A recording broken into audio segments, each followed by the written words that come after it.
Tararara, teo, teo, teteo, teo, trarara, trara. Halo, welcome to my YouTube channel. Jadi, di video kali ini aku mau sedikit berbagi ilmu pengetahuan yang udah aku dapat. Dan insya Allah bakal bermanfaat buat kalian untuk menambah wawasan kalian.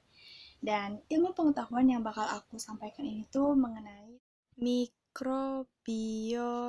Jadi, hasil kegabutan aku kemarin itu, aku mendapat beberapa ilmu pengetahuan. Kemarin tuh, aku iseng-iseng buat baca buku tentang mikrobiologi. Dan bukunya tuh seperti ini. Kalian bisa lihat. Di sini tuh judulnya Mikrobiologi, Perkembangan, Kajian, dan Pengamatan dalam Perspektif Islam. Oke, jadi udah kelihatan gitu ya kalau misalkan subbab dan materinya tuh dijelaskan secara rinci disertai dengan dalil-dalil Al-Quran. Itu nggak sih? Belum ya? Ya pokoknya di sini tuh ada ayat Al-Quran. Dan ini tuh benar-benar membuat kita tuh kayak berpikir, nikmat Tuhan mana lagi sih yang kau dustakan? Sampai semua materi itu bisa dijelaskan secara rinci dan pasti ada dalilnya. Kalian tuh pernah gak sih bertanya-tanya, dari mana sih munculnya si bakteri, si virus, si protozoa, dan kawan-kawannya? Apakah dia langsung tumbuh atau hasil dari bertelur seperti kita dari ayah ibu kita? Oke, jadi aku bakalan ngebahas tentang awal kehidupan mikroba atau mikrobiologi ilmunya, atau juga bisa disebut sebagai mikroskopis. Nah, sebelum ke sana, apa sih mikroskopis atau mikroba itu? Anak kimia pasti tahu nih. Ayo apa? Ya, benar sekali. Jadi, mikroba atau mikroskopis itu merupakan organisme sangat kecil, memiliki ukuran sangat kecil. Ingat, mikro itu artinya kecil, dan makro itu artinya besar. Jadi, mikroba atau mikroskopis atau mikrobiologi itu merupakan organisme yang memiliki ukuran sangat kecil, sampai-sampai tidak bisa dilihat oleh mata kita, mata manusia pada umumnya. Nah, kita tuh bisa melihat bakteri, virus, atau mikroba lainnya dengan alat khusus yang dinamakan mikroskop. Nah, penemu mikroskop ini tuh merupakan Anthony. Aku lupa. Pokoknya Anton. Ada beberapa pendapat yang mengungkapkan bahwa mikroba ini atau makhluk kecil ini tuh tumbuh dan muncul secara tiba-tiba, secara spontan. Dan yang mengungkapkan teori ini tuh merupakan Aristoteles yang mana didukung oleh Needham, seorang pendeta asal Irlandia. Beliau mencoba meneliti dari air rebusan yang disimpan dalam wadah yang sangat tertutup rapat sehingga tidak memungkinkan untuk udara masuk atau terkontaminasi. Dan setelah dianalisis ternyata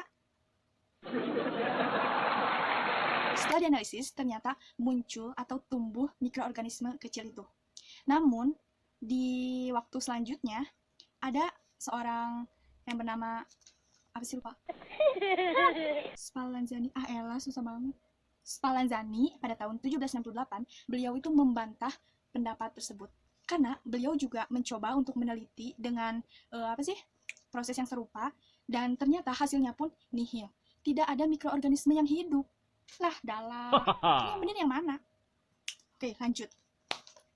Setelah beberapa banyak penelitian mengungkapkan dan juga mencoba untuk meneliti berbagai cara gitu, dan ditemukanlah suatu semboyan yang diungkapkan oleh Pasteur.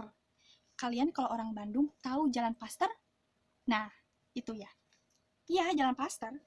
Beda sama orang ini. Ini tuh ilmuwan atau seorang sarjana kimia, tapi jasa-jasa di bidang mikrobiologinya tuh besar banget. Lah, sarjana kimia, mikrobiologi aja kekuasai. Lah, aku. Lanjut ke materi. Jadi, beliau tuh mengungkapkan sebuah semboyan yang mana isinya tuh seperti ini. Check it out. Omne vivum ex ovo. Omne ovum ex vivo. BTW, ovo, vivo, kayak merek HP ya nggak sih? Serius. Jadi, artinya tuh, kehidupan itu berasal dari telur. Dan telur itu berasal dari makhluk hidup. Setuju? Dan semboyan ini tuh lebih diyakini oleh kebanyakan orang. Karena proses yang lebih akuratnya juga.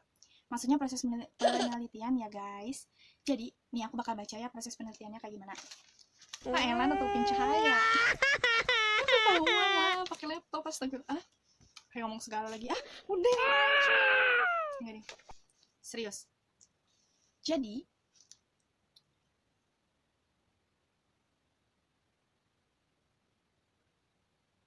ini. Jadi, Pasteur pada tahun 1865 itu menggunakan suatu botol berisi kaldu dengan ditutup oleh suatu pipa yang melengkung seperti leher angsa. Nah, dengan akal yang istimewa, Pasteur tuh dapat meyakinkan bahwa tidak ada kehidupan baru yang dapat timbul dari benda mati.